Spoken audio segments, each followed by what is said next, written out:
happy to have you with us. Before I get things going, how's your week going? First week of 2021, thank goodness. And I know all of us were ready for this fresh start. So I think this topic tonight is going to be so important and so great to really dive into together as we're looking forward to the new year. But before we jump in and get all that going, I start things off always on these week live chats by just wanting to really know a little bit about you. So please let us know in the chat comments where you're from, how many kids you have, how long you've been following NJ Mom, and just a little bit about what's going on in your world and in your family this week. So please share that with us. For those of you who don't know me, my name is Lisa. I host our weekly NJ Mom TV. Love being with you, connecting with all of you each Tuesday night here live.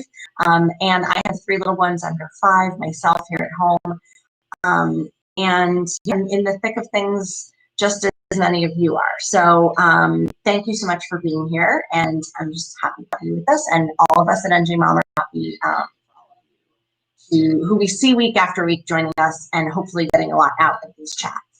I'm going to give a few minutes for everyone to come on into the chat. Hi to everyone just joining us live here. Happy Tuesday, Happy New Year. Please get your questions ready for our guests who we're going to bring in just a few minutes. If you saw our post, you know that we're going to be talking about goal setting for the new year, realistic goal setting as we trudge through this pandemic and all of the unprecedented things we're dealing with still, even though we're looking at a new, hopefully fresh slate ahead of us for this new year. As always, we want to shout out our essential workers, all of our frontline workers. We do that each week as we get these chats going. We have a lot of frontline workers who are also moms who join us week after week, who are regulars here. And beyond that, people who have frontline workers in their families. And as we continue to deal with so much, they are really just doing so much for all of us. And so we just really feel that it's important to acknowledge that and just give thanks and appreciation. I also always like to just shout out some things that are up on njmom.com this week that maybe you have not had the chance to check out. If you haven't, I urge you to do so. We will be dropping these links in the chat. So if you hear about something that you're interested in, anything we mentioned will be in the chat for you to check out. So each week, we do a Mompreneur of the Week series. Our NJ Mompreneur of the Week this week is Kim Smith of Rose City Beauty. And I loved reading about her because she has a really interesting backstory, including living in India for a while. But Rose City Beauty is actually the first entirely toxin-free beauty boutique in New Jersey, which I think is so cool. And so she has made it really a mission to teach other moms about clean beauty, which is something that I recently actually got interested in. So really fun read. We do our NJ Mompreneur of the Week features every week, and we feature so many amazing, inspiring women. So definitely give that a look if you haven't already. Another weekly feature that I always hear in the chat from you guys is a big favorite is our kid-friendly things to do this week. So this week we have 7 kid-friendly things to do this week. There's a mix of outdoor and indoor options for you. And I know that now the holidays are over, everyone's kind of looking for some things to do when the weekends come with the family and throughout the week. So there's lots in there to choose from. So give that a look. There's an outdoor farmers market. There's a bunch of different options. So definitely give that a check if you haven't already. And some other new things as well. This one actually was a really cool post on our Instagram feed today. One of the places featured in this, but it is 8 ice skating rinks in New Jersey to check out this winter. And so the one that I loved that was up on our Instagram today was bumper cars at Ocean Ice Palace. That's actually in Brick.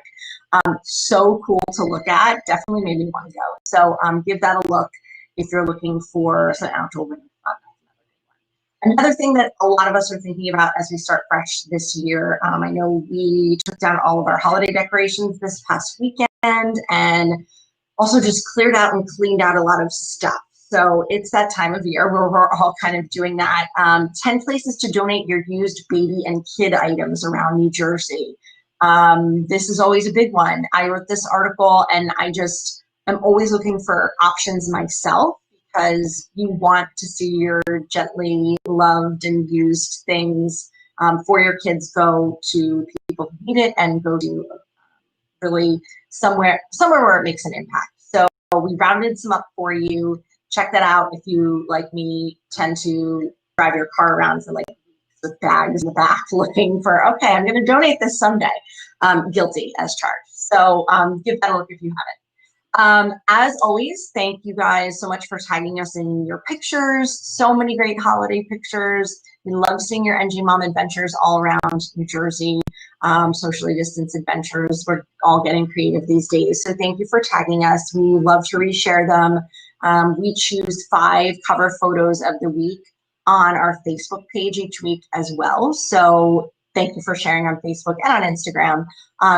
To be chosen for one of the featured 5 cover photos, you just have to comment a picture on that Facebook post on our Facebook. So you can do that if you have a good one from. Oh, Nicole's here. Hey, Nicole, we donated 13 bags of toys, clothes, tablewares, etc. this week. You go, Mama. That's awesome. And I know it feels good to sort of get things cleared out at home and also know that they have a good home that they're going to. So that's awesome. Amazing. Okay, what else did I want to get to? Pictures we got, the Facebook cover photo I mentioned. Before I bring in our guests, just wanted to make sure you guys knew a little bit about the topic. So if you're just coming into the chat, hi, welcome. We're happy to have you here. Thank you so much for being with us on this Tuesday night. And we are going to be talking about goal setting for the new year. And so as I bring in our guest here in a minute, I just want you guys to be thinking about some questions of your own, because let's be honest, everyone has different goals on a normal year, and different things that they are looking to kind of set out the year, hoping to accomplish or hoping to improve on or change.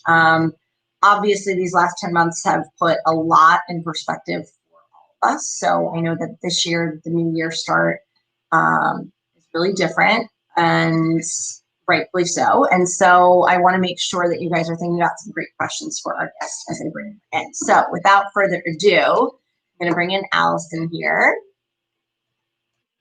All right, here she is. Hey, Allison. It's nice to see you.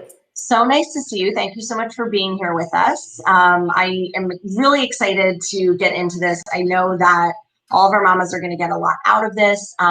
First and foremost, I want to give you a chance to kind of talk a little bit about you and what you do and how you help people make sort of big transitions in their lives. Sure. I am a career and life coach. I am a transition coach. I'm a personal coach. I basically work one-on-one with clients. Used to be in my office. Now it's not on Zoom. Although this year I started having a lot of outdoor sessions in my office. We could have this really cool outdoor garden with like butterflies and stuff, which is the perfect metaphor for transition, really. Yeah, I love that. It's like you've planned it. So I help people, all adults all across the lifespan, make transitions. Some of my sweet spots are people who are, hashtag adulting. So people out of college, starting to come into the world.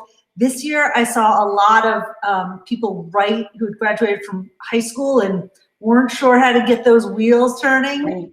Then once you sort of coalesce with your career, your next big decision, your next big shift, of course, is marriage and children, as we've all experienced. So sometimes that's a really big time to rethink your career, to rethink where you want to live, how you want to partner, all of that. I recently had a client who's, her husband sold her business. They no longer need to work. Well, what do you do if you never have to work again, right? How do you manage that transition? It's a puzzle. Yeah. I also help people if they've had a major crisis, if they have an illness like cancer, a death in the family, a divorce, right? A big transition like that. And then finally, retirement, when people are getting ready to transition into a different phase. So those are sort of my big 4 quadrants. But that mom transition and the years following are a big part of my work. Well, let's talk, Allison, about what you've seen in that specific realm over this past year, because, it's no secret. I mean, a record number of mothers have left the workforce.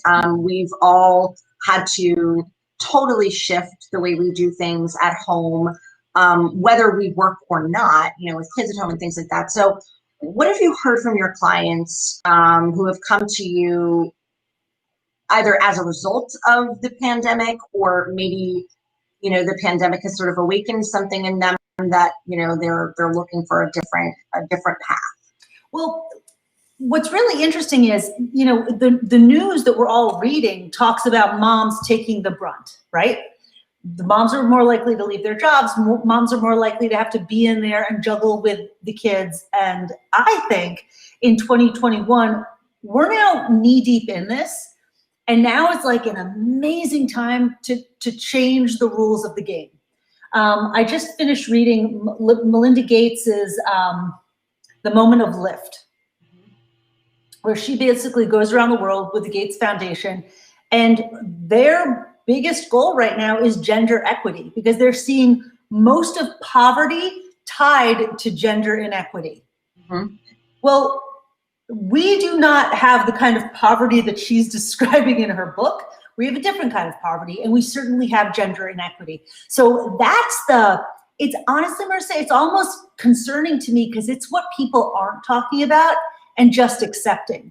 Mm-hmm. So I will bring it up in my sessions, just to put a fine point on it. You remember months ago when we had the fires in California? Mm-hmm. I have friends in California, and I'd ask them how they're doing. They're like, oh, it's okay. The fire's not too close. We're okay. I mean, we haven't been able to go outside in 3 days. We really can't breathe, but we're fine. I mean, it's pitch black dark, but it's fine. I'm like, you're not fine. That's not fine. Right? So let's talk about that. So that's kind of what I see a lot of moms doing now. Oh, we're going to get through it. We're not fine. It's really hard, but we're just going to barrel through. Yeah. Or we can reset our domestic systems, right, and consider it and rethink it. And I think this is a great time to do that. Yeah. Well, I mean, there's so much there that you just mentioned. I think that the idea that moms are just pushing through. I mean, listen, when this first started, we thought, okay, we're going to be locked down for 2 weeks. I mean, naive, all of us, we had no idea the long-term implications of this. And we still really don't, now. And so I think you're right. I think for so many moms, it's been just like survival to kind of keep it all together, keep the household running, try to keep our kids, on track spiritually, emotionally, physically, mentally, all of these things. And so, yes, I think that now that we are starting this new year, a lot of people are maybe thinking, okay, well, this is going on a lot longer than we expected. And, we've really needed to do some soul searching about what it is we want things to look like. So with that said, can you share some things that moms have maybe come up with that have helped them as they move forward into maybe a new career, or, what the pandemic has forced them to kind of question, and maybe the positives that have come out of that? Sure. So I'm just writing notes to keep my thoughts organized. Yeah. Let's talk about home, kids, and let's also talk about work. I can give examples certainly from my clients and also from my own life. When this pandemic happened and they were saying 2 weeks, I was beside myself, because I said, this is not 2 weeks. Stop talking to us about 2 weeks, because you're lying to us, and it's not a 2 week thing. I had been doing a lot of business with China, so I was like, right. So I very quickly transitioned all my clients to mourning and grieving, and I kept saying, this is a 1.5 to 2 year thing, and if it's less time than that, that's great. But be in this plan for 2 years, right? Yeah. And now we're looking at probably 1.5 years, I think. So set appropriate expectations first. Also, I saw a lot of people, hey, we're fine, right? This good denial really doesn't help anything. So I really encourage people to talk about it and feel it. Mm-hmm. In terms of the changes, my husband, his job was dissolved in August, and I had a day, and I was like, oh, how are we going to do this? And I was like, wait, school's not going to open. He's not working. Bam. Like you, I've got 3 little ones in 1st and 2nd grade. And so they need supervision, right? And I'm not going to go to the Y for $5,000 a month for supervision, right? My husband's going to supervise them, which was a really awesome opportunity to reset. Mm-hmm. Similarly, I have a client who runs a bakery, and she had been doing all the things that bakery owners were supposed to do, which also meant having a lot of young high school staffers that were really hard to manage and train, and they were there for a few months and gone, just to be open certain hours. And she was like, I'm getting rid of all the parts of my business I don't like, but I feel like I should have. So this has been a great time to get rid of the shoulds. My husband historically had been the lead breadwinner, and I said, you know what? My turn. How about I do the breadwinner thing now, and you do more of the domestic work? You've always wanted to. You want to try that stay-at-home dad thing? Now's the time. If not now, right? So taking advantage of what comes your way and really battening down the hatches. We also sold our house. Our house needed a lot of work. It was just sort of a money pit. And we're like, prices are good. Let's get out of it. We're living in a tiny little apartment now, and we'll find our next spot. But it was kind of like all the things that irritate you and you tolerate, let's just get rid of those things. Right.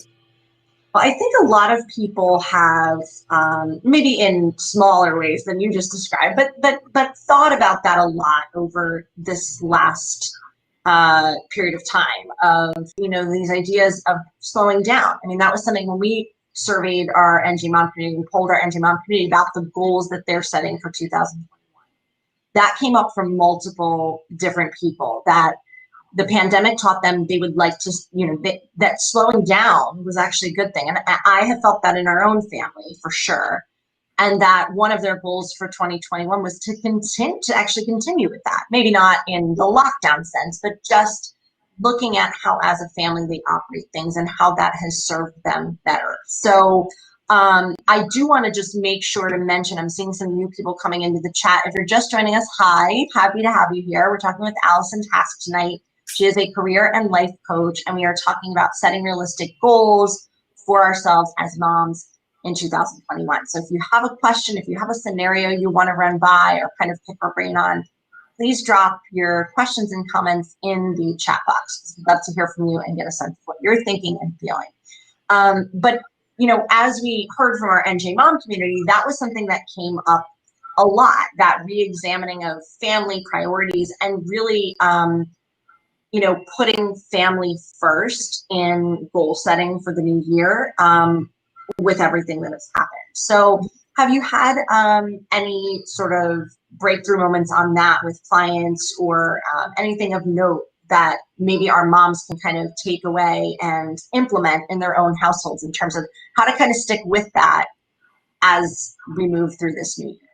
Absolutely. So the slowing down thing, I have a very high performing client, runs her own business with her husband, big ad agency. And she started to have, 10 years ago, chronic immune disease. One of those really horrible, debilitating things where you can't get out of bed and then there's no diagnosis. Oh. She's a go, go, go kind of gal, always an athlete, everything. And this has been the biggest blessing for her. This was the first fall in years where she hasn't become sick.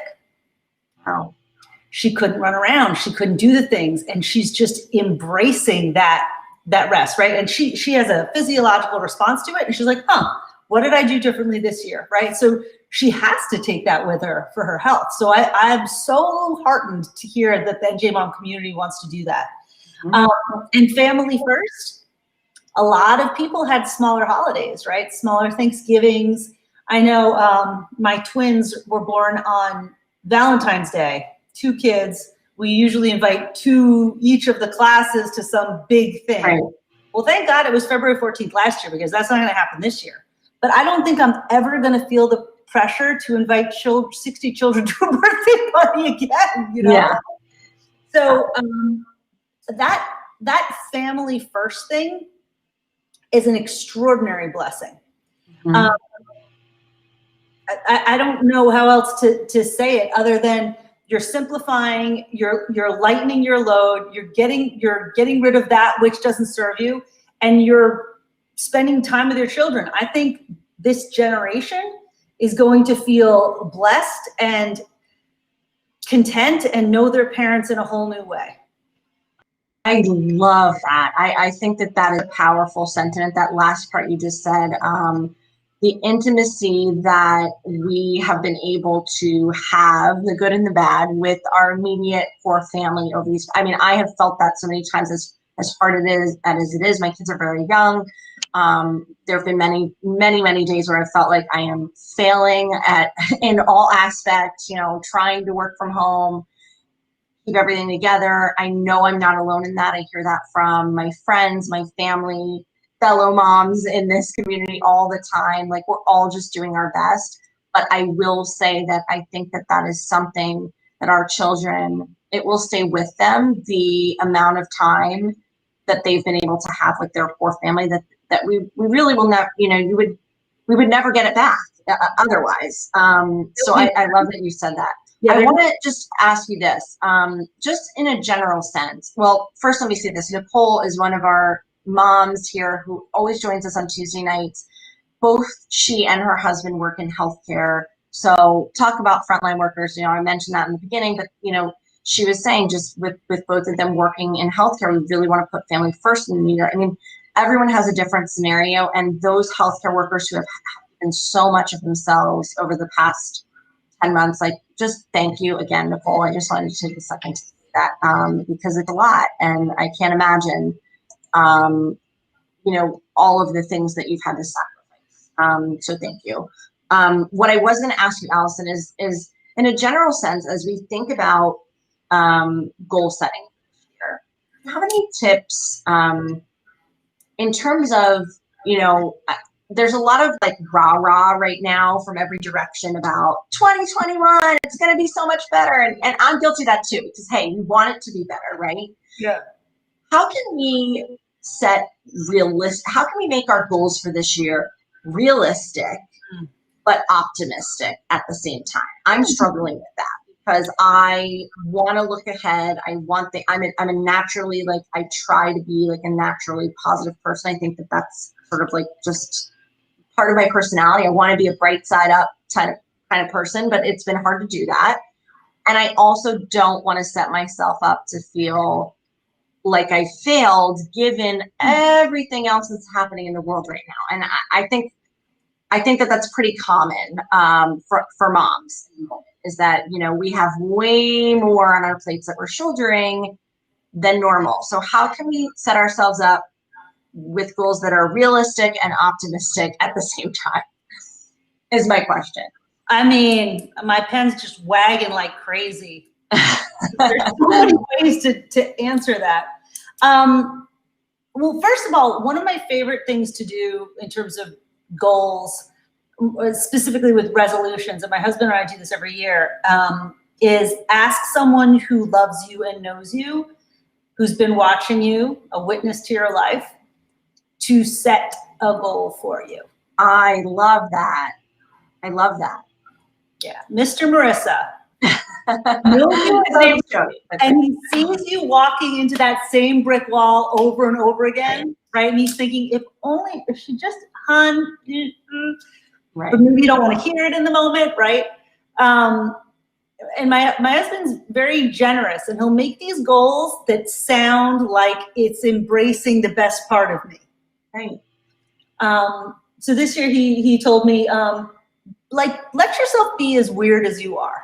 Right? Don't worry about fitting in with the PTA moms. You don't. So just do you in a really big way. So he gave me permission to just do my own thing in my authentic way. And just said it so beautifully. And again, the people close to you love you so much, and they see where you're struggling. Mm-hmm. So it'll be optimistic because the person loves you and wants a great year for you. And they can get kind of specific with a habit that you have and a pattern that's not serving you. Right. I love that. I think that that's great because, the people closest to us see where we struggle and they see where we shine. And sometimes, we don't recognize that in ourselves. I think that that's really a powerful thing. I never thought of doing that. I mean, obviously you talk to the people you love about your goals and aspirations all the time, but how much do you really listen to what they think about, you know, what they see you accomplish? So I think that's great. That's and awesome. I bet you'd probably love it if he was like, "Hun, what could my goal be this year?" Like, "Oh, where do we start?" Right? Like, but then you'll have to be really clever about being realistic and optimistic to help him be his best. Yeah, I love that. Another thing you can do for that is go for a feeling, right? Instead of a specific goal to achieve, obviously weight loss comes to mind, a feeling, right? I want to feel joy every day. I want to give joy and I want to receive joy. Simple. Go for the feeling that you want to insert in your life. And in the morning, think, how am I going to give and receive joy today? And then in the evening, how did I give and receive joy today? Or meaning, or happiness, or kindness, or generosity, or gratitude, or any feeling that you want more of in your life. But just start it with the feeling and then, you know, top and tail your day, assessing how you give and receive that feeling. I love that. That actually, I think, is a perfect answer for what Nicole just asked. She says she wants to set a goal this year to make the year fun for Liam, that's her son, before his next heart surgery. She's struggling with what the goal should look like. Maybe it doesn't have to look like anything. Maybe it has to feel like something. So maybe, Nicole, you can take that little nugget and apply it to how you hope Liam will feel, you know, this next year, each day or something like that. I think that that's great. And that, I think, I mean, when you lean into like, we all know the feelings that make us happiest. So it's like an easy goal to make, because figuring out what makes us feel the way we want to feel, I think, is like a really important journey of self-reflection and learning about ourselves. And, you know, maybe it's not things we expect. Right. And Nicole, for Liam, right? I want to make this year fun for Liam. Well, Liam's going to be your partner in crime on that one, right? So Liam, what would be fun, right? Ask him, what would be fun this month? What's a crazy fun thing? I mean, bumper cars on ice sounded super fun to me. So like, and if you give him that lead, he's going to come up with some wild stuff, right? Let's fill a room with helium balloons, Mom. Okay, that's really fun. It's so cool. Should you get your own helium tank and you're filling a balloon, right? You can't help but be fun, especially if you give, you know, a child maybe who's read some Dr. Seuss the reins at inventing what fun is, right? What's fun today? What's fun this week? What's fun this month? I love that. One thing I want to ask about goal setting that I think that maybe a lot of people are feeling, I was talking about this a little bit ago, about the sort of rah-rah behind the new year and all that, really even more so this year, because we were all so happy to rid ourselves of 2020.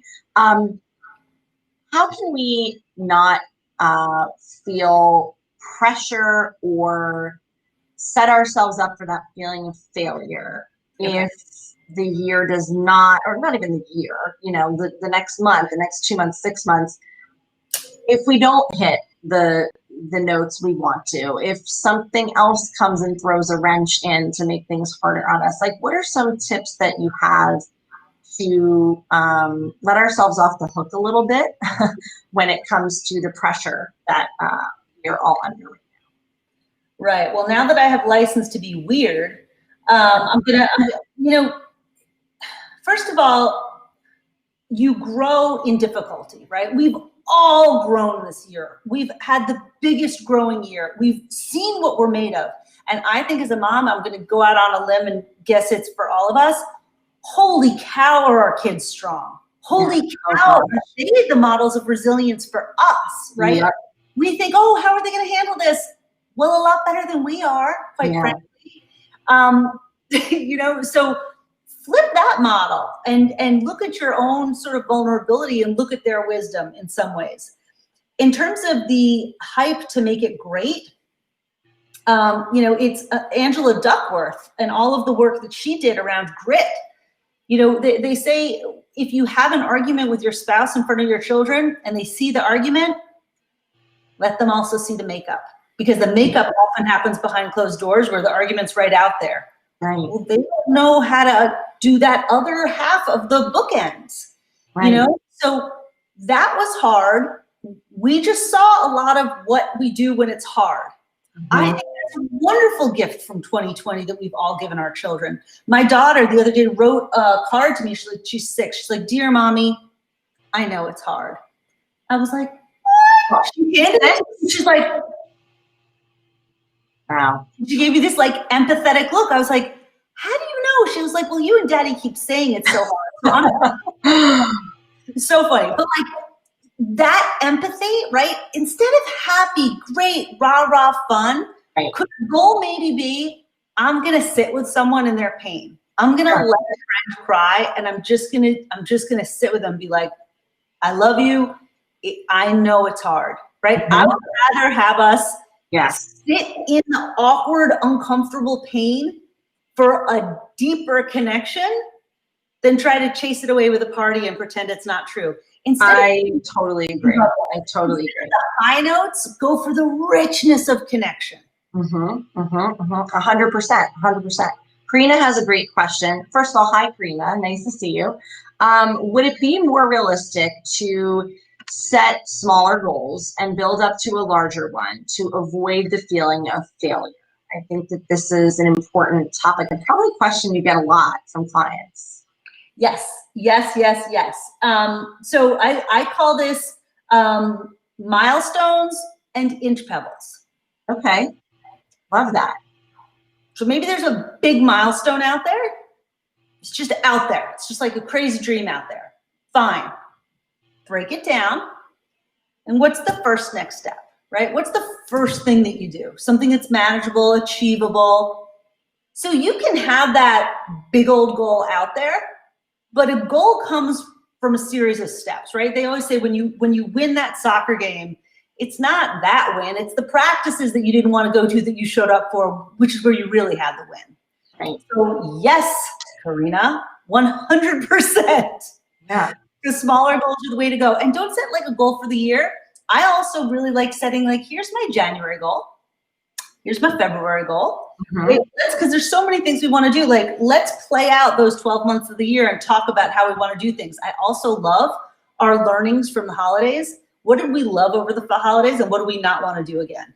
And we know how we're going to do holidays next year. Like me, holiday cards will never happen in December, but it'll always happen before Valentine's Day because I think people need that love. End of January, early February, that's when you want to hear from someone, not just another card in the pot. Yeah.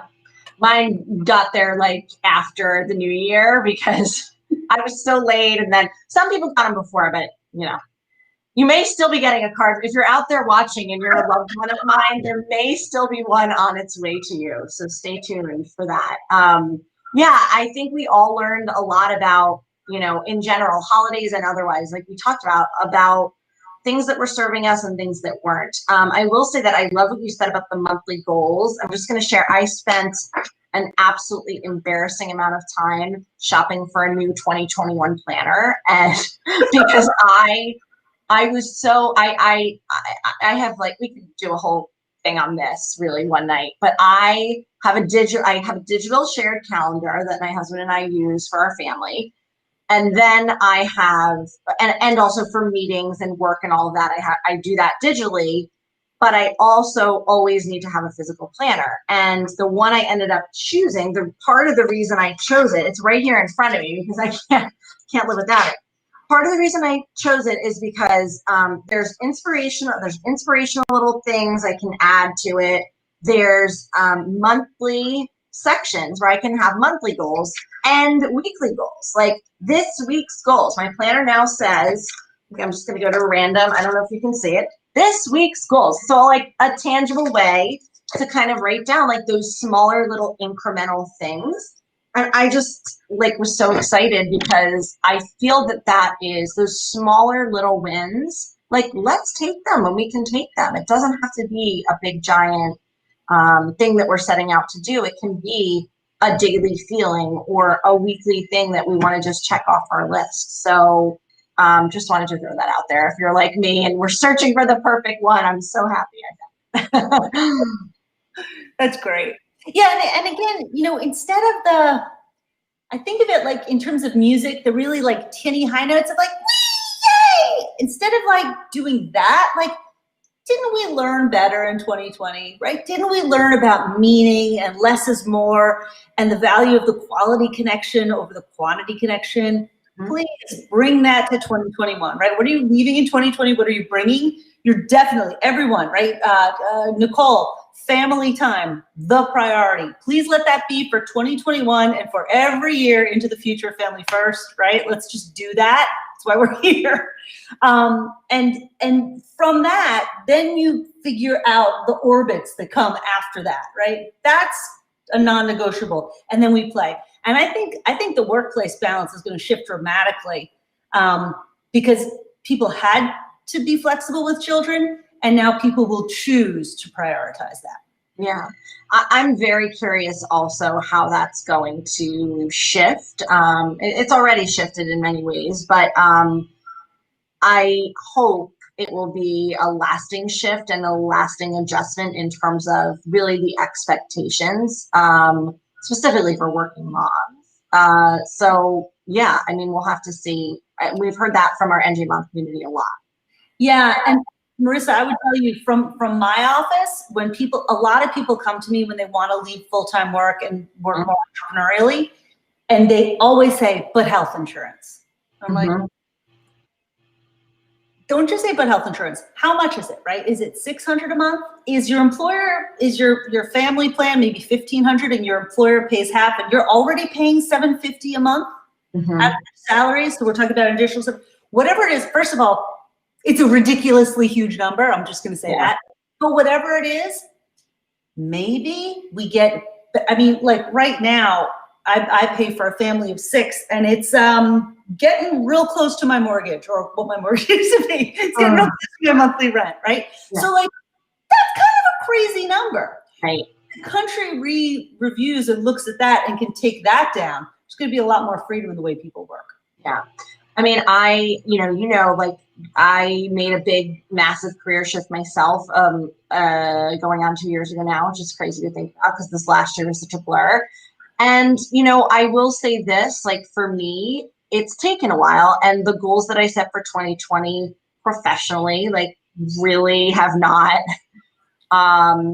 fully developed. And I think so many of us have felt that, right? And no judgment in that at all. Like I try to be very realistic about like, okay, well, there was something going on. So you had to make shifts where you did.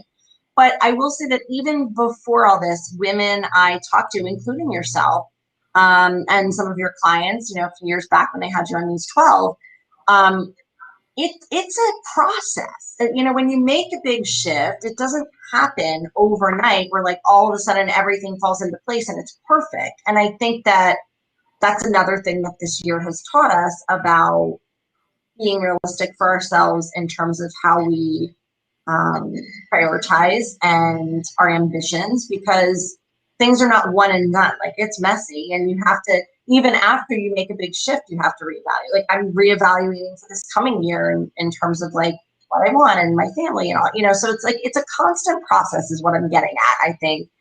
And I'm sure that that's something that you say a lot.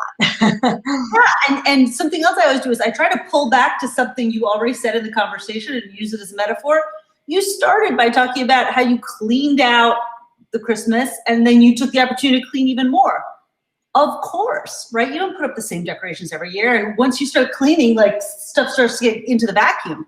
So like, it's the same with your goals. It's the same, you want to, it's more like sailing, right? You tack to a destination and you get here. A lot of times when I work with clients, I work in these multi-month programs and every week there's homework and they'll do homework and they'll pursue something that they're really excited about. And they're like, not so much. And I'm like, well, thank God we've closed that door. Now let's go in this other direction. So like, of course you're going to have to prune your career and your life as you go.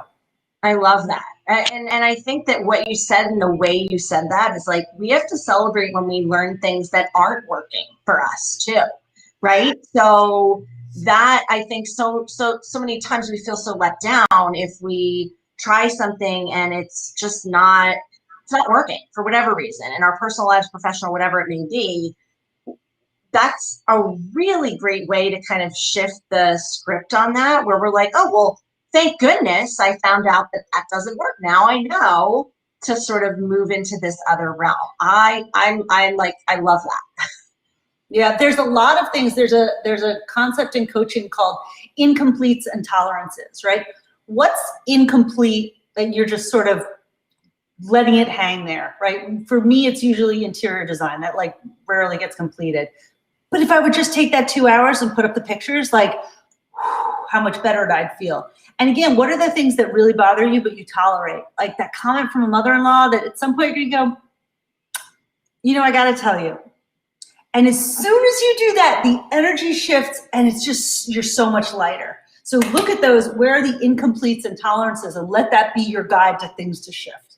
And there are so many things in terms of what we tolerate, like even like just simple things in our own homes. Like I know that like Marie Kondo gets a lot of like, you know, press, but there's something to be said for the fact that like, I am so guilty that I keep things because someone got it for me or years ago, or it reminds me of this, or, you know, and it's like, I don't even like it. Why is this in my house?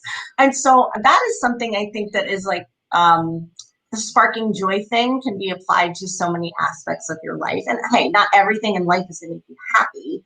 But if it's an easy little fix like that, like you're right, like why are you tolerating it? Why is it in your home? Why are you hanging on to that job that you've been, you know, thinking of shifting and leaving for so many years? Like there's just so many ways that I think that that can be applied. Yeah, it sounds like for you, you really love the giveaway. You really want to find good homes for all your stuff. I do. Marissa, welcome to Facebook Marketplace. I'm telling you.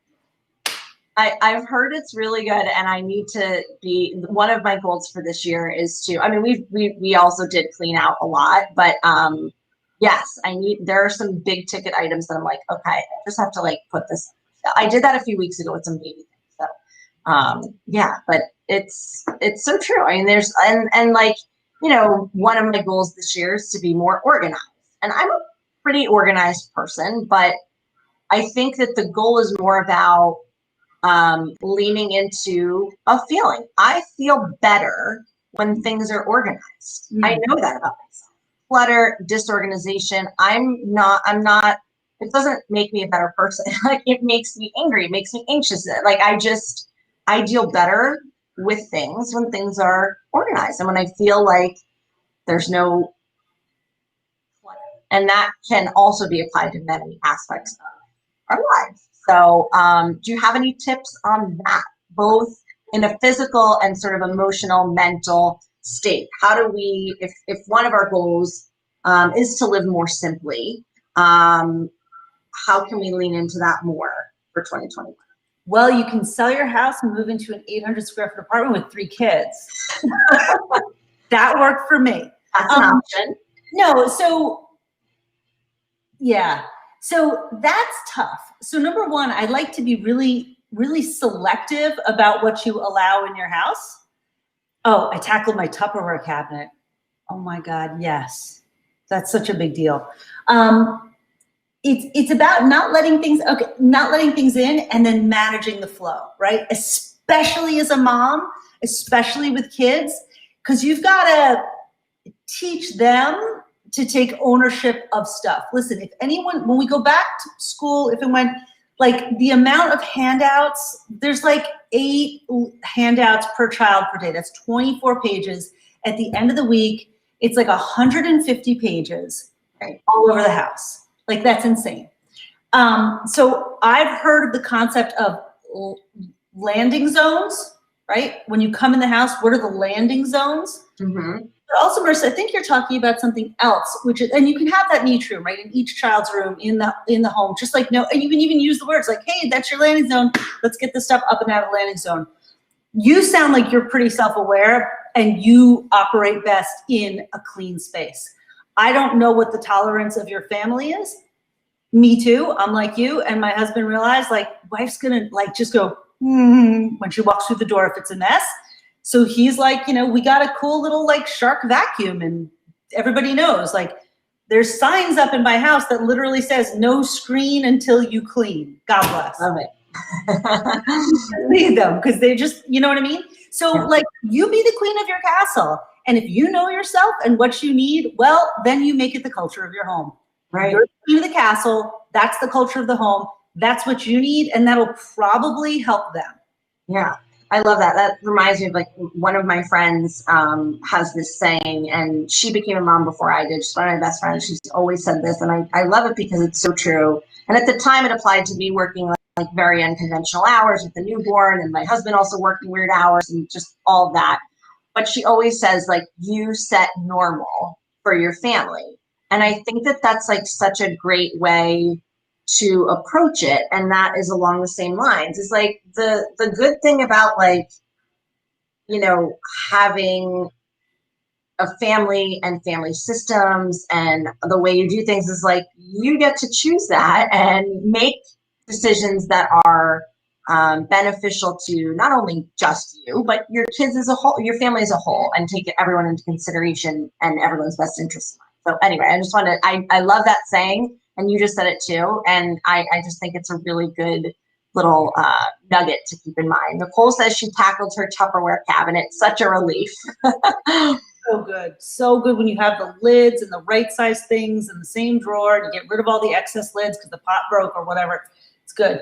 You know, also in terms of cleaning and stuff like that, especially with children, I am a big believer that I give my children allowance, because then they never ask me for money. They each get a small amount of allowance per week. That's what they get to do the things they want to do. And we have expectations that as a family, we do these things. As a family, we clean. As a family, we do these things. As a family, you get your allowance, and then this is what we do as a family. There's not money for task. However, you can get extra privileges for extra tasks. So at some point, your children, maybe a little older, will want things, and they'll try to have to figure out a way to earn them. Mm-hmm. And, you know, my kids know how to clean a bathroom. I feel like I'm sounding like the evil stepmother right now, but like, that's amazing. It's teaching self-capability. And I mean, I think that that's awesome. I mean, every family has different ways of doing things and different things that work for them, and different kids and different parents. And, you know, like, it's not to say that there's one right way, but I think what you said before is like the exact thing we need to keep in mind when we are setting family goals, for example, is that you're the queen of your castle. Like you and your partner, if you have a partner, like you're able to set those systems in place, and you have to find what works and lean into that. And just like maybe in a career or whatever it is, when you find something's not working, move on. Like, let's think of something else that's going to work better, you know? So I think that's great. Want to see if anyone else has any questions for Allison before we wrap up tonight. So if you're just coming in or you're just popping on, hi, welcome. We're live with Allison Task, who is a career and life coach and an NJ mom as well.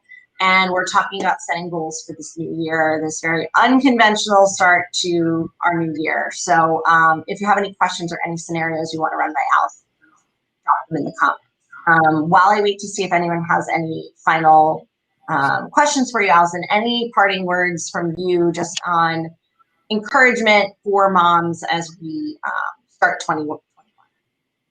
Yeah. Something else I like to do at the end of the year in terms of taking stock is sort of like, you know, find those moments you loved. Like I said sort of quickly, you know, figure out what you're going to leave in 2020 and what you're going to bring with you to 2021. Mm-hmm. My kids wouldn't be cleaning bathrooms if there wasn't COVID, because we would had someone helping us with cleaning, and now, you know, so it's like, that worked out better than I thought, right? Yeah. Figure out those things that maybe you thought weren't great and ended up being pretty spectacular, and hold tight to those things moving forward, right? Ask your kids, talk to your kids, ask them their favorite thing about the pandemic, and really listen to them and hear them for sure.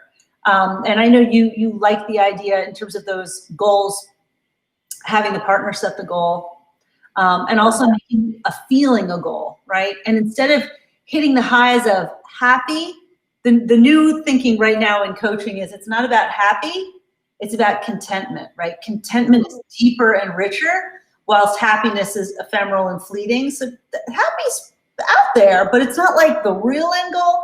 Contentment, deep joy, right? Those are the deeper, richer emotions, you know, playing that level of the spectrum. I've never heard it put like that, and it makes so much sense because, I mean, isn't that what we all, and deep appreciation for our life? I mean, that's like, it's really sort of existential when you think about it, but it's important.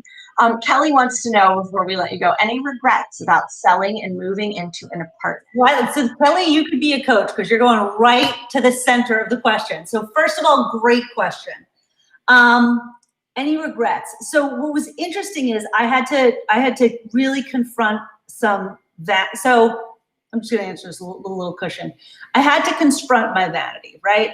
I bought this house, big house in Montclair on the hill, beautiful views of New York City, got a good deal. Because it was falling apart, we didn't know it.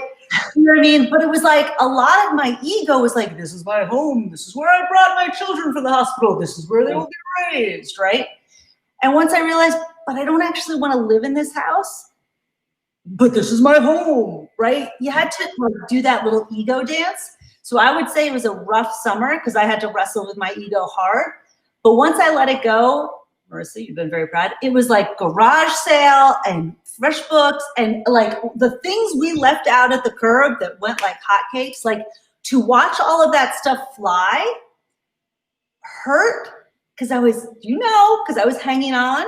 But then I was like, think of all the new things that are going to come in now, right? Think of all the space that's going to come into our space. So it was not a graceful transition. It was really hard, but I'm in the transition business, so I kind of wanted to feel it, like hard to the part that like every box I brought up to my second floor apartment, you know what I mean? Right. So I'm really proud of myself for doing the thing that needed to happen that was hard. And my children are like having this adventure in a new neighborhood and they think it's really fun. Someone's always sleeping in my bed because we don't have very many bedrooms now. So that's, and also, I don't know that that's like uncommon for any stage of motherhood. Or, well, maybe once the kids get a little, I take that back. High schoolers probably not, but yeah, I mean that's one of those. So my kids are learning to read. Like we sit next to each other like that, like reading in bed. I have my book, they have their book, and I'm like, this we wouldn't have done without this. So I don't regret selling. I'm glad we have some money in the bank. We'll see if the market lets me buy again. The apartment I'm in is pretty small. It's pushing me out as fast as I can get out. And it was nice to come together. I think sometimes people look back at the sweet moments in their life when they didn't have stuff. And my husband and I, we became parents in our 40s. So we had stuff, we had careers, we had money to put into a home. We never had that tight period. Well, now we're in it. So I think it'll be a sweet time in our memories. That's really interesting. And, it just shows you like everyone's journey is different and has different twists and turns that are unexpected at every stage. So this is certainly one that I know I'm sure, talk about for years to come. How could you not? How could we all not? It's been a transitional time in a million ways. So Allison, thank you so much. This was so great. I love talking with you and getting your input, and our moms did as well. This is going to be saved here, so if anyone wants to share with any mom who missed it tonight, please do so. So Allison, I'm going to let you go. Have a great night. Thank you so much for being with us. Marissa, it was always a treat to hang out with you. We all love spending time with you, so thank you. Mwah. Awesome. Have a great night. Bye. Bye. All right, that was awesome. I hope you guys thought it was helpful and getting you off to a great start for your new year. If you have any suggestions for topics, guests, things that you'd like to hear about, see from us, talk about here in our NJ Mom community, please let us know. Send us a message. You can find us here on Instagram or any of that. Oh, Sherry, good. I'm so glad you found it helpful. I just really love kind of talking about all of this together and kind of diving into all of this together. And I just thought she offered so many great tips. So I hope you all got some great takeaways. Thank you, Sherry. Have a great night, everybody. Mamas, hope the week is gentle on you. And we'll see you back here next week. Take care.